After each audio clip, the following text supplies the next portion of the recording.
Ano masasabi mo yung difference mo sa yung dating mo that time with the Filipino culture, tas nandito ka na sa New Zealand na naiko-compare mo siya? Meron ka bang ganon? Wala eh. Actually, hindi ko na-try makipag-date sa iba. Pero, yung mga friends ko, nasa sinasabi nila sa akin, na pag dito daw, nakikipag-date ka. Di ba normal sa atin pag nakipag-date tayo, matik yun na yung lalaki yung magbabayad. Pero kasi dito, hindi siya 50-50.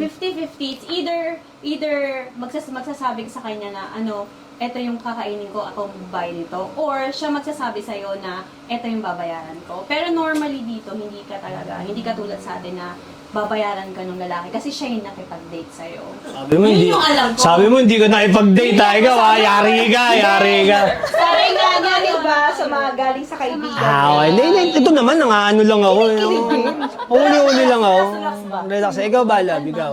Ako naman hindi ko masasabing yung parang formal talaga na ligaw kasi ang experience namin online siya dahil nasa Bahrain niya ako at nandito yung husband ko sa New Zealand. So online lang lahat, usap-usap hanggang sa nag-meet kami.